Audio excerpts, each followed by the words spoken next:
Have you ever wondered why a small tweak in your daily habits, say skipping breakfast or staying up late, seems to ripple through the rest of your day, affecting everything from your mood to your focus? That's not just coincidence. It's your life acting as a system, a set of interconnected parts influencing one another in surprising ways. Now, you might be thinking, aren't systems just for engineers or scientists? Actually, systems thinking is for all of us. It's about seeing how the physical, like your job, your health, your gadgets, and the abstract, your beliefs, your worries, your dreams, all interact to create the outcomes you experience. Let me tell you a story. I once made a detailed list of everything that touched my daily life. At first, it was simple. My work, my family, my morning run. But as I kept going, I added in things like faith, friends, even my worries about the economy. Suddenly, I realized my stress at work wasn't just about a bad boss. It was connected to my sleep, my finances, even social media parts of a system, not isolated events. That's the power of systems thinking.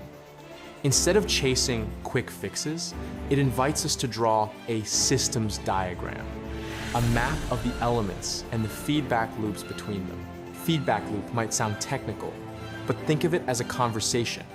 When one part changes, the others respond. Like skipping sleep makes you cranky, which leads to stress, which keeps you up at night, a vicious cycle. The big question, what would change if you saw your life as an interconnected system rather than a string of random events? By mapping the elements, their interconnections, and your core purpose, you can spot leverage points where small changes cascade into bigger results. It's about working smarter, not harder, turning chaos into clarity and obstacles into opportunities. Let's be honest, most of us were raised on linear thinking. One cause, one effect. You oversleep, you're late. Simple, right? But what if this way of thinking is holding us back from solving our real problems? Imagine you're treating a headache with painkillers every day. Linear thinking says, pain, take a pill. But what if the real issue is dehydration, or stress from work, or even bad posture?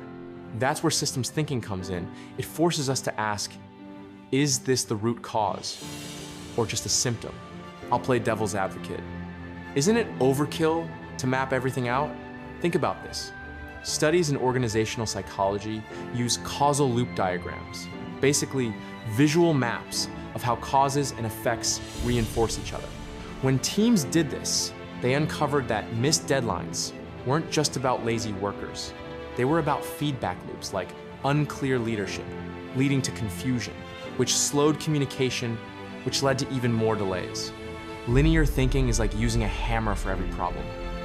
Systems thinking is a full tool belt. Sure, quick fixes feel good, but they often create new issues. When you step back and look at the system, you see unintended consequences and hidden opportunities. So, here's my challenge to you. The next time you face a recurring problem, be it at work, in a relationship, or with your health, pause. Ask yourself, am I solving the symptom, or am I willing to look deeper?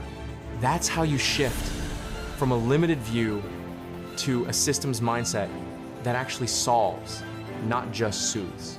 Let's get practical. How do you actually start thinking in systems, not just theory? First, map out elements. List everything that impacts your goal: people, habits, resources, even beliefs. Next, look for interconnections: who influences whom, which habits trigger others.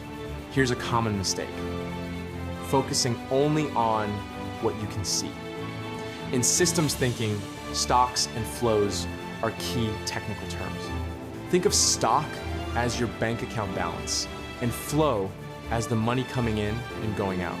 If you only pay attention to your current balance but ignore spending habits, flows, you'll never change the long-term outcome. I used to get frustrated about not having enough time. I'd say, if only I could get up earlier.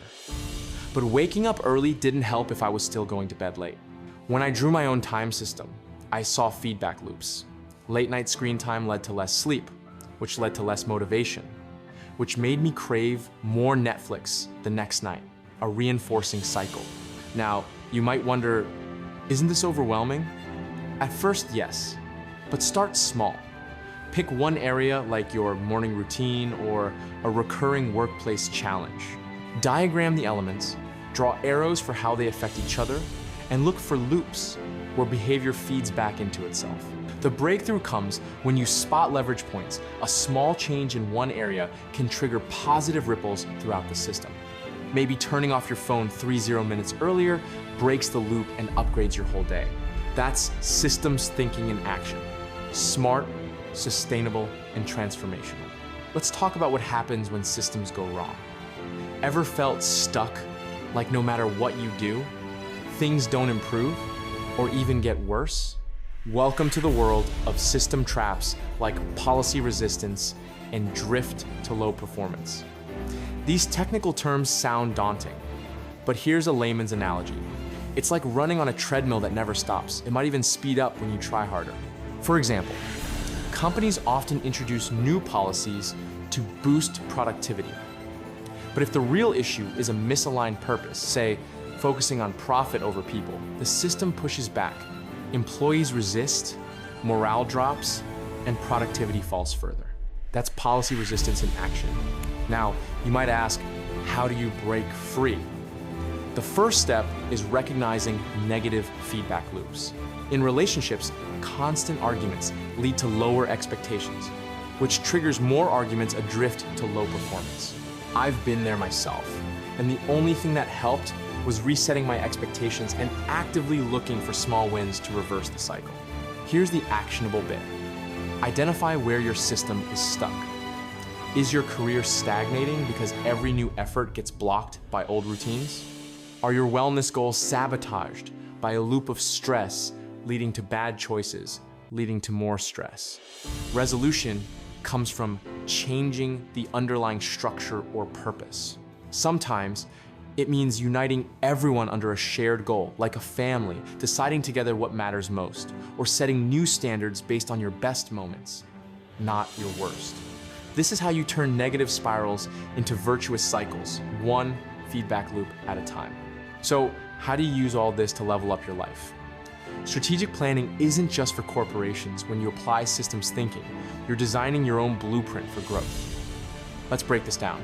Start with your core purpose, your why. This isn't just motivational fluff. In system theory, purpose drives behavior. If you don't define it, the strongest feedback loops in your environment will set it for you, often in directions you don't want. That's why people drift, instead of designing the lives they crave. Now imagine you're planning your year. Map your elements: work, health, learning, relationships.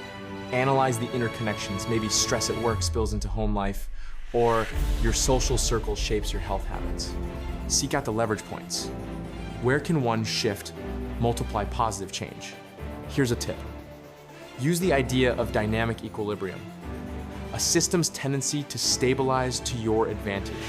If you set up routines and environments that make good behaviors the default, you don't have to rely on willpower. That's the secret behind people who seem to make progress effortlessly. They've designed supportive systems. Let me leave you with this.